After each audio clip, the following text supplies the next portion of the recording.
Hello, everyone. I would like to welcome you today to QIAGEN's webinar, What's the Plus in QuantiFERON TB Gold Plus, which will be presented by Dr. Masae Kawamura, who serves as Senior Director of Scientific and Medical Affairs for TB Diagnostics at QIAGEN. My name is Miranda Hansen-Basler, and I am your host for today's webinar. So today we are happy to have Dr. Masae Kawamura with us to discuss scientific advancements in TB testing and CDA technology, including a review of case scenarios applying the insight of QuantiFERON Plus, which is now FDA approved and available for sale in the United States. Dr. Kawamura has been a TB clinician for more than 25 years and served as San Francisco's TB controller from 1996 to the end of 2011. Over a decade ago, under Dr. Kawamura's leadership to promote public health innovation and operations research, San Francisco became the first jurisdiction in the United States to implement interferon gamma release assay blood testing for TB as part of routine screening practice and eventually contact investigation. Good day, everyone. It's truly my honor to introduce you to QuantiFERON Plus, the fourth generation QuantiFERON. I can't believe it's been over 10 years now since it was first FDA approved. In this 1 hour in-service, you will learn about what's the plus in QuantiFERON Plus with some case examples. But first, our disclaimer slide. As you know, all IGRAs and the skin tests are diagnostic aids. They measure the immune response to TB, and therefore you can't use the result as a standalone. And it certainly cannot distinguish between active TB and latent TB. So it must always be used in the context of patient history, risk factors, and medical exam. And as my good colleague John Bernardo would say, a TB expert from Boston, a decision to test is always a decision to think. Now, QuantiFERON TB Gold Plus has all the advantages of the prior QuantiFERONs. It's highly specific. It's not impacted by BCG. You get a result with one patient visit. The test is objective throughout its whole process in the ELISA, and the results are available electronically and can go straight into the electronic medical record, compared to the skin test, which is manual, subjective. There's very poor QC. It's a very poor surveillance tool. But really, the bottom line is that the skin test is not a patient or program-centered test. And in my practice, it was the least effective in the people you're trying to reach the most. And in our population in San Francisco, it was the homeless, it was immigrants, and people who were unlikely to come back for the skin test reading. And those were the individuals with TB. So QuantiFERON really is the only IGRA that has multiple generations, and each generation has been a breakthrough. It was first FDA approved in 2001, and it was a major breakthrough because it turned the skin test into a blood test. Its antigen was the same as the skin test, PPD, but with the second generation, that was really the blockbuster. It changed the antigens from PPD to highly specific TB antigens, ESAT6 and CFP10. Specificity was 99% with no cross-reactivity to BCG. Now, the third generation was really one that was developed because of the laboratories. They needed a more easily scalable solution. They wanted a longer time to process. And so that's why the liquid antigens were put into tubes. And this allowed a remote incubation and increase of 4 days to actually running the assay if you needed it. And that's why you see QuantiFERON being sold all over the world now, over 30 million tests sold. And what's even more wonderful is the amount of information, over 1,200 peer-reviewed publications because of its use globally. It clearly has logistical advantages because of this remote incubation, and it's used by the largest commercial labs in every region of the world. So if QuantiFERON goes into this so good, why QuantiFERON Plus? But before I go into that, I really want to say that it was built on the shoulders of QuantiFERON Gold Intube, and the publications and key articles in the highest risk populations that should be treated or prevented for active TB if LTBI is found. You can find articles in very high-ranking journals in all of these risk groups, and here you can see BCG vaccinated, migrants, HIV, patients being placed on biologics, pediatrics, pregnancy, contacts, and those who are at risk of progression. Very good articles that I hope you get to review sometime.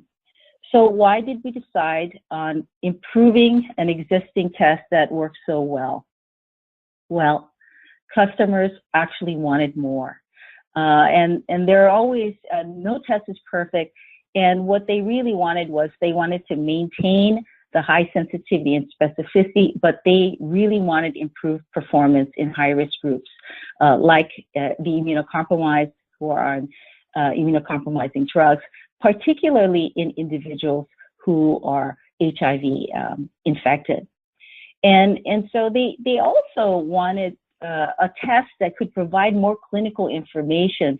We now know that LTBI is not latent. Latent TB is not latent. It's actually a spectrum of diseases. And could a test be developed that could place individuals in low and high risk groups? Could you use the results for that? We know with QuantiFERON Gold Intube that the risk of progression if you're a contact could be as high as 13%, as seen here on the slide to the little table to the right here in a German study. Much, much better performance than the skin test at the contact cut point of 5 millimeters. You can see 3.1%, but could we actually do better? And then finally, the company actually wanted to harmonize its package insert and workflow options across the world and provide a 1-2 blood collection option for all countries and allow the use of a 4-point standard curve. So what was the new player here? What was going to make the difference after a long antigen discovery period by research and development at Celestis, the company that was bought by QIAGEN? CD8 antigens appeared to be the winner. So CD8 antigens are added to QuantiFERON Plus. And why? Because the role of CD8 T cells are really important in fighting tuberculosis. And its role in TB immunology includes suppressing MTB growth, killing infected TB cells, and also lysing the intracellular MTB. So CD8 T cells, unlike CD4 cells, are specialized cells. They're only there when there's a lot of TB intracellularly. So in other words, it is a biomarker for intracellular TB. And so that's what's very different than CD4, which just really measures an immune response. And where did they see this CD8 response? In prior studies before the development of this assay, in flow cytometry and other IGRAs, it basically showed more frequent detection in active TB versus latent TB in patients who were recently exposed to TB, where you have new infection. It was also detectable in active TB subjects who were HIV co-infected, as well as in young children. So we know that CD8 responses are strong in both of those important groups for testing. And also, the CD8 response declines in patients who have been exposed to anti-TB treatment, as it should as the TB burden decreases. So what's the new product format? So the good news is that the technology is familiar to the lab. So for those using QuantiFERON already, it is really basically the same test. It's the same procedure. Of course, it's got new labeling and instructions. The only new part is that you're adding another well to each patient's test because of the extra tube with the CD8 antigens, which we'll go over. And you're going to have new software to analyze the data. The differences is clearly that we have a new tube that's optimized to detect both CD4 and CD8 responses. The nil and mitogen remain the same. And the new phlebotomy collection options are also here in the United States. As long as you coordinate with your lab, because the blood still will need to be transferred into the 4 tubes. There is a 12-hour limit to getting it to the lab if you draw it into a lithium heparin tube. But if you refrigerate the sample, you have up to 2 days to get that specimen transferred and processed. So it really adds more time for laboratories to run this test. And so it's more flexible as long as it's coordinated with the laboratory and still allows that remote incubation, which is key to scaling up the use of QuantiFERON for large populations. So the interpretation of QuantiFERON Gold Plus is very similar to QuantiFERON Gold in tube. With the 2 antigen tubes, if either are positive, the TB tube minus nil is over or equal to 0.35 international units per ml, it is considered positive. So if either tube or both tubes are positive, it is a positive test. And there are no changes in the definition of an indeterminate result, either by nil or by mitogen.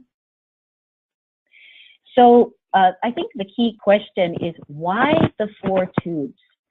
And we will get into that, but let's first look at what's in the tubes. In QuantiFERON Gold in tube, you can see the red tube is the antigen tube. The cells stimulated by the antigens were CD4 T cells. It contained long peptides that were ESAT6, CFP10, and TB7.7. And longer peptides stimulate the CD4s. Whereas in the new QuantiFERON Gold Plus, you see a green tube, which we call TB1, and a yellow tube, which is TB2. The stimulated cells of TB1 is CD4, and for TB2, it's both CD4 and CD8. And the polypeptides, or the antigens used, are long peptides for TB1 that are ESAT6 and CFP10, as well as in TB2, you see them present. However, in TB2, you see the addition of short peptides that are presented by the MHC class 1 molecule on cells, and that really is the difference in terms of stimulating CD8 T cells. You will also notice that TB7.7 has been removed, and the reason for that is that in the pre-registration trials, it did not add any added sensitivity, it just added cost. And so the commitment of the company has been to maintain a cost-neutral test that was removed. So the reason why the tubes are separated is because of these proof of concept studies that showed a very big difference between the tubes in latent TB and active TB. There was clearly a synergistic increase in interferon gamma release in active TB. And you can see in LTBI, there's really no CD8 activity that was calculated by subtracting TB1 from TB2. By doing that, you actually get the isolated CD8 response because you're subtracting out the CD4 response. Whereas with active TB, you clearly see a difference between the TB1 and TB2 tube. So there is a CD8 signal there and correlating to intracellular burden. And that we felt was an important aspect that should be left into the test. So let's turn now to performance. In terms of sensitivity, the trials that were done for the package insert included 434 culture-proven active TB. As you know, latent TB does not have a gold standard. You can't culture organisms out of these individuals. So active TB is the proxy. And at the 7 sites in total, 434, you can see it there, the sensitivity was 94.09%. And you can see the range from the US sites being almost 89% to 94.43 and 100% in Australia. The indeterminate rate was also very good for active TB, 2.5%. And when you break the results down by TB1 and TB2, what you notice immediately is that there are more positives by TB1 and TB2.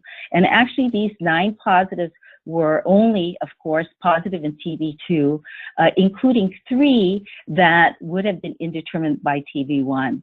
And therefore, when you look at the individual sensitivities in each tube, they are stochastically added, and you get a sensitivity of 94.09. So you have 2 data points, and if either data point where you need maximum sensitivity is positive, the test is called positive. Now, what about the independent data? There are now 4 studies that look at sensitivity, and they total almost 350 patients right now. And you can see that the range of sensitivity in active culture-proven TB is almost 88% to 96%, with an average of over 90%. So this is looking very much like the package insert, which is quite favorable. And when it comes to specificity, QuantiFERON Plus's specificity studies were compared to QuantiFERON Gold in tube in individuals that have no risk factors. And in the comparison, the trials were designed such that it did not show inferiority to QuantiFERON. Again, we're trying to maintain that specificity. And at 97.3% in 723 individuals, or 725 individuals, the specificity was 97.3% with a range of 95.8 to 98.2%. When you only looked at concordant positives, again, this is a group that had no risk factors, so any positive is considered a false positive. You see that the specificity increases to almost 89% with a very tight range of 97.9, almost 98% to 99.5%. And the other information that will be in the package insert are the CD8 responses, again, subtracting TB1 from TB2 in low mix and active TB patients. And you can clearly see a different pattern in low risk where you don't see a CD8 response in the vast majority. There's one outlier there. But in the mixed risk group, you can see that there are few more that have a CD8 signal. Whereas in the active TB group, you clearly see an increase in signal of CD8 responses in the majority of these active TB cases, again correlating to bacillary burden.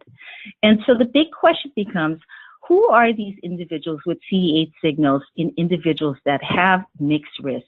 Are these the individuals who are more likely to progress or have early TB disease? And so these are the questions that we hope will be answered very soon by upcoming studies. Now, there are independent studies that are now published on QuantiFERON Plus since it's been out in Europe for 2 years.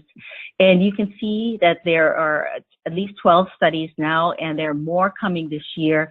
And there are 30,000 patients enrolled in different studies in different risk groups that will be completed over the next 3 to 5 years.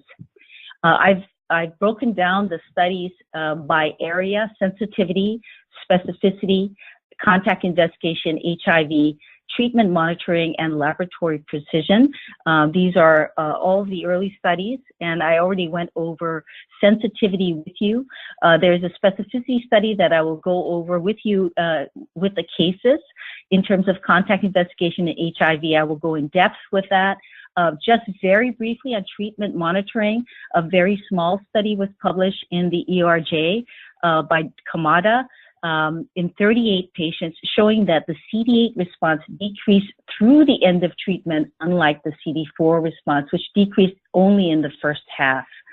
As far as laboratory precision, study by Gallagher showed that the coefficient of variation was actually cut in half from 18.25 when they compared it to QuantiFERON Gold into to 9.6%. And we hope that that will actually make a difference in the variability around the cut point. So this is a study that made a lot of news with the WHO. It's the first evaluation on contacts.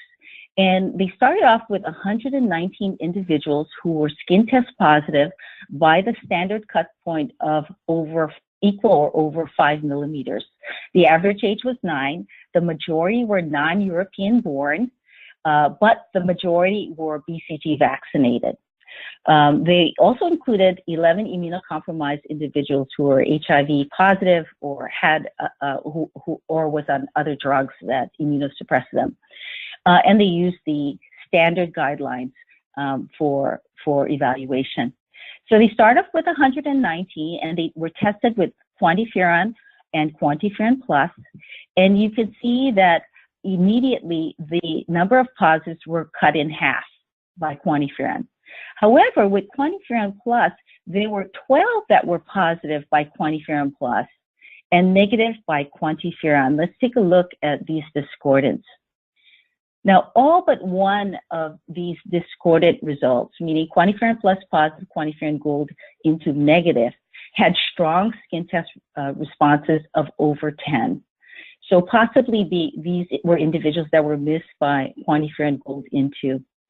Also, there were 2 conversions by QuantiFERON upon retesting at 10 to 12 weeks that were already positive by QuantiFERON Plus.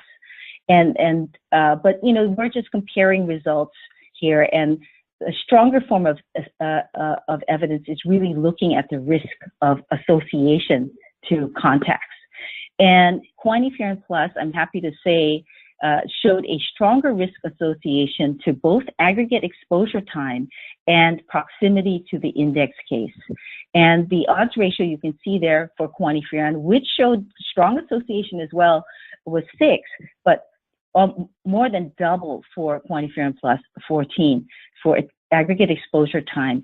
And you can see for proximity to the index case, an odds ratio of 4 versus 6 for QuantiFERON Plus. But what about the CD8 signal?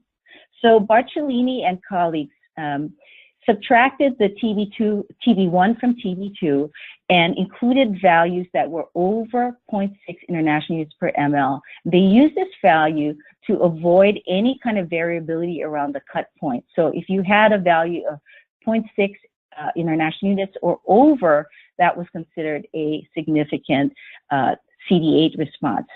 15% of these contacts had the CD8 response. And not only that, this CD8 response was significantly associated with proximity to the index case and associated with being European born.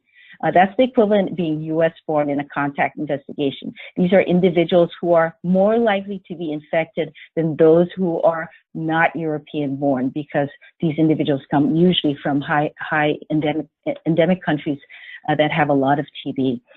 So they actually concluded that this difference, or the CD8 signal, suggests a role for a differential value between the 2 tubes as a proxy for recent infection. Now, moving on to the HIV study. This is a study that was published in the Gray Journal this year by Lily Telesingi and colleagues. This is a study that comes from Zambia. So this is, endemic country for tuberculosis. The mean age of these individuals were 32. The total number of active TB patients based on a smear positive or expert positive result was 108. Most of them were male. 2/3 of them were HIV, and most of them were very malnourished with a BMI of less than 18.5. So basically, these individuals were tested with QuantiFERON Gold into and categorized by the HIV status. So here you can see that 68 of them, or 63%, had a positive rate or sensitivity of 85%. for HIV positive individuals. If they were HIV negative, the positive rate was 80%. Now, it's not statistically different because the numbers are small, but clearly you can see QuantiFERON Gold Plus is not inferior and trends towards being more sensitive, even in individuals who are HIV positive. You can see the indeterminate rates are also no different, 6% for HIV positive versus 8% for HIV negative. So what they also found was that the median gamma interferon quantitative values were higher in the TB2 tubes than the TB1, irrespective of the HIV status. But when they looked more closely, they found that 20% of the negative and indeterminate results on TB1 were actually positive on TB2 for those who were HIV negative, and 29% of individuals who had a negative or indeterminate TB1 were positive on TB2. So it seemed to have more of an impact on those who are HIV positive. As far as indeterminates, it really did matter in terms of their BMI. It was associated with being underweight, but didn't seem to matter if they were HIV positive or not, because half of them were HIV positive, half of them were not. I think the most important part of this study is the comparison to a similar study they did in the same institution by Raby and published their results in 2007. They did a study with QuantiFERON Gold, comparing it to TST, looking at HIV status, HIV positive and negative, and CD4 count. Please notice in 2007, QuantiFERON Gold Intube appeared to be very impacted by HIV status, 63% in active TB versus 84% in the HIV negatives. Whereas with QuantiFERON Plus, you clearly see no difference, in fact, a trend for higher positivity in the HIV positive. As far as CD4 impact, you can see that with QuantiFERON Gold Intube, there's impact from anything that is below 350 cells per microliter. The only normal result you see is when you have a CD4 count of over 350.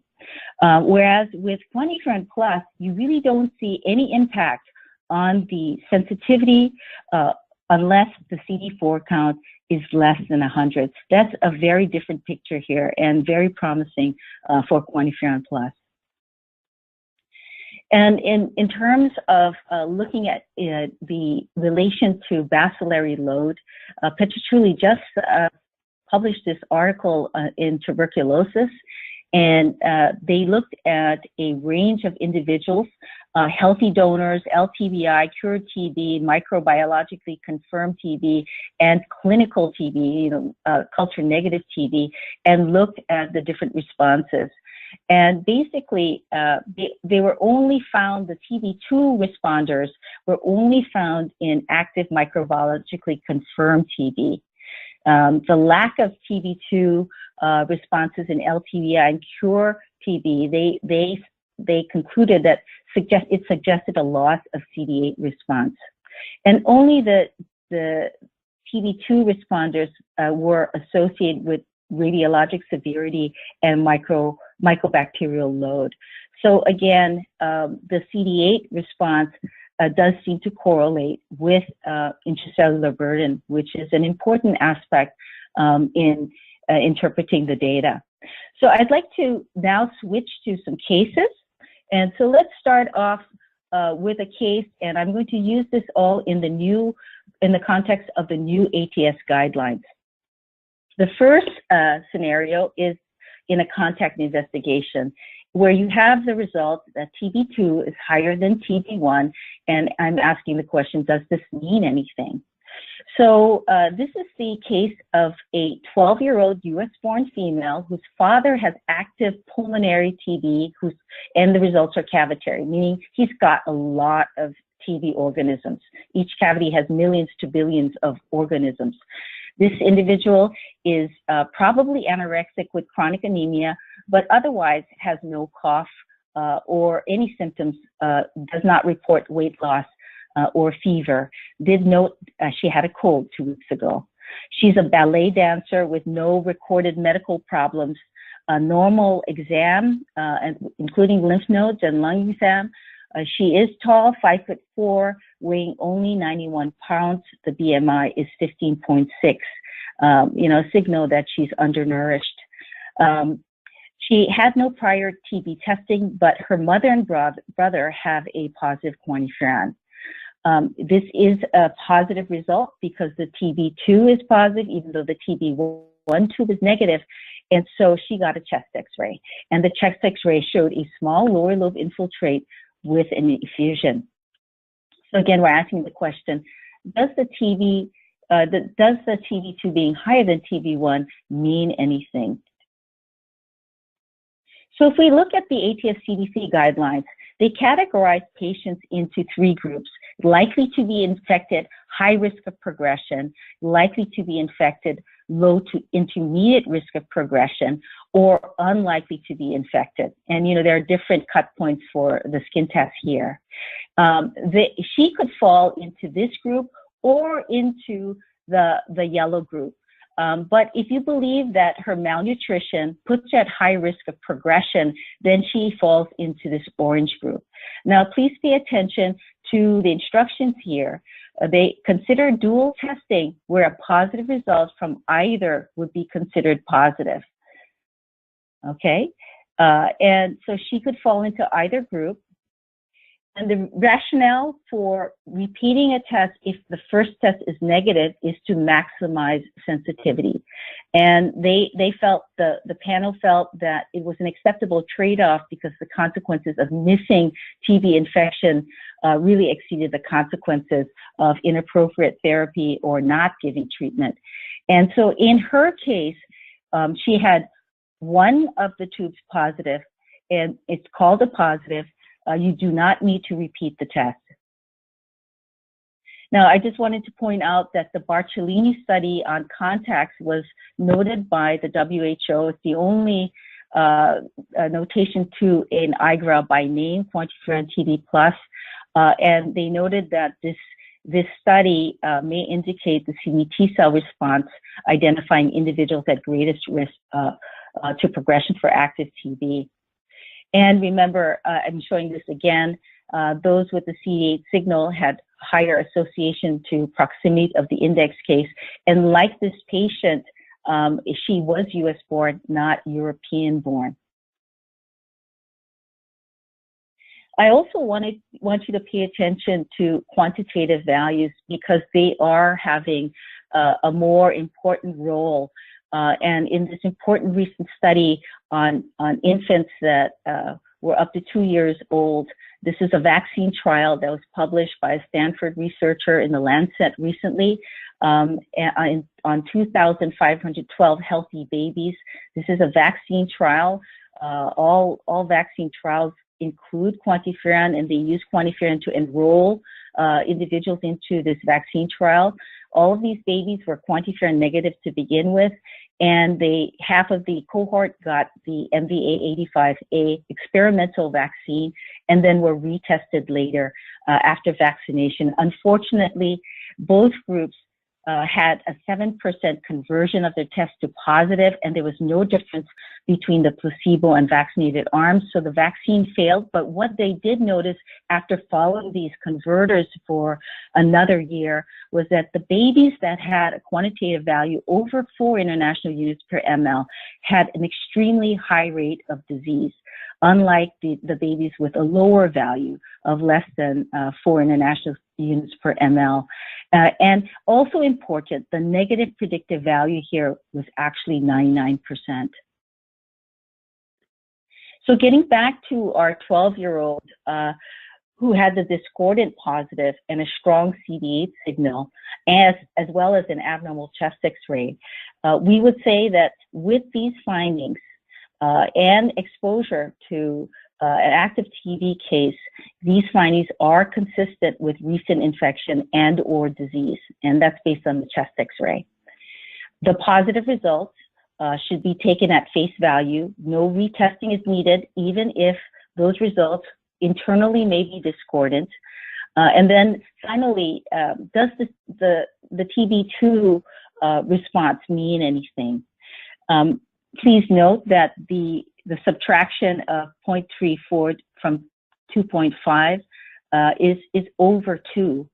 And so, yes, it probably means this individual, this child, is at increased risk for TB disease suspicion and should be considered for empiric TB treatment. Here's the high quantitative values. So now we're going to move on to the mother in this contact investigation. And her QuantiFERON Plus results in both tubes are very similar. So does that similarity mean anything? So here, her husband has the active TB. She's 38. She has no symptoms, no medical problems, is a non-smoker. She's a U.S. postal worker, got a normal lung and lymph node exam. She had a positive skin test when arriving in the U.S. At 18 years ago, but had no treatment. The chest X-ray, given the positive result, was taken and is normal. So what do these results actually mean? If you go to our package insert and you look at the results of individuals that didn't have any CD8 signals, they fall into the low risk or the mixed risk group. And so if you go now to the ATS CDC table, she would actually fall into this yellow group here, likely to be infected, low to intermediate risk of progression. And that's where most contacts fall because she doesn't have any medical risk of progression. And so here, IGRAs are preferred. There's no notation about retesting, so you are going to take the value at the results at face value as a positive. So again, to summarize, it's the Asian postal worker with history of TB infection by skin testing. She has new contact to an active TB case and therefore has a very high positive predictive value for a positive QuantiFERON Plus result, even though the values may be closer to the cut point. The findings are consistent with TB infection. And the question is, should she be retested with these low quantitative values? And the answer is no, according to the ATS CDC guidelines. And does the fact that they're almost equal mean anything? And it probably means that this is not a new infection. It's likely to be infection from the past. Now, finally, the last case is a scenario of serial testing in the United States. So this is low-risk testing. Unfortunately, in the U.S. today, well, fortunately in the U.S. today, our infection control programs have done such a remarkable job that TB in hospitals is no longer an issue in terms of transmission of patients to healthcare workers. And it's more of a problem of healthcare workers to patients. Anyway, we start off with a patient, 35-year-old Mexican-born surgical technician, getting an annual healthcare worker screening. This is common in California. It's the law. Everyone has to be tested annually. This healthcare worker reports no travel, no TB exposure in or out of the hospital, has no medications or medical problems, has a normal exam, and has had positive and negative skin tests in the past. So this is also a common scenario. So you can look at the QuantiFERON results over time. In 2015, 0.23, in 2016, 0.12. Then in 2017, TB1 is 0.45. TB2 is actually negative at 0.25, but of course the reported result is positive.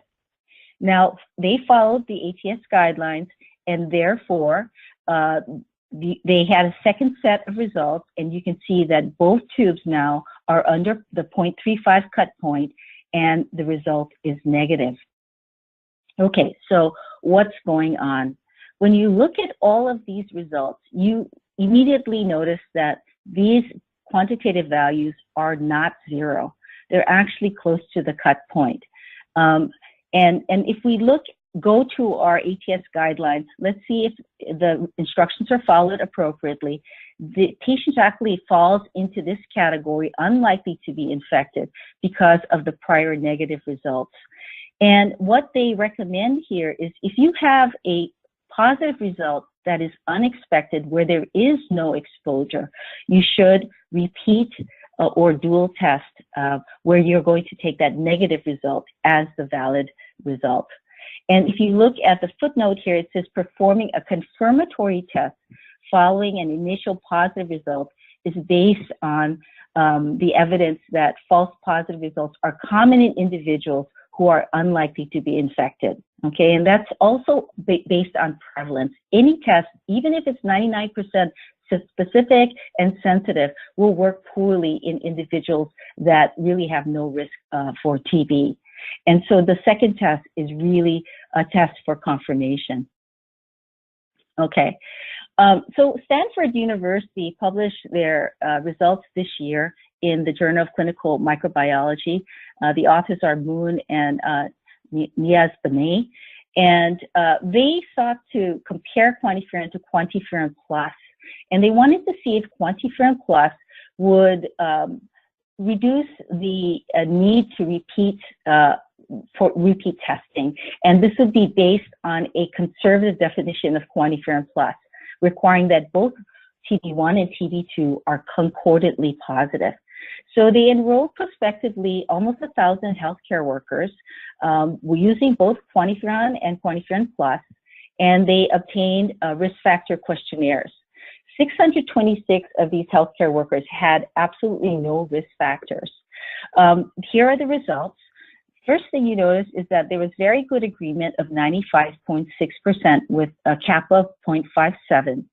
There were discordant results. You can see that however, that the discordant results, okay, if it's positive or by one or the other, actually fell into a range of 0.2 to 0.27, so very close to the cut point. So majority of these individuals that had a discordant QuantiFERON or QuantiFERON Plus had values that were close to the cut point.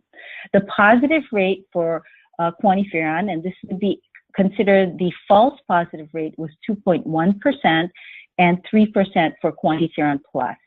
However, using the conservative definition for a positive for QuantiFERON Plus, they were able to reduce that positive rate to 1%, which was statistically significant. So again, QuantiFERON and QuantiFERON Plus results were not statistically different, but if you use the conservative definition, it was statistically different. And so in follow-up testing of these QuantiFERON Plus individuals, 10 out of the 11 had a negative QuantiFERON results. So their conclusions were the following: that QuantiFERON Plus had very high agreement with QuantiFERON, and I think that speaks to the consistency and quality of the new assay. The conservative interpretation of QuantiFERON Plus identified nearly all of the non-reproducible positive results. Clearly, we also need more results, and there are ongoing healthcare worker testing studies that will answer this question.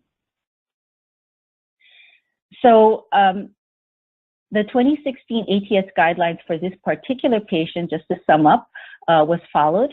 Test was repeated. The results were negative.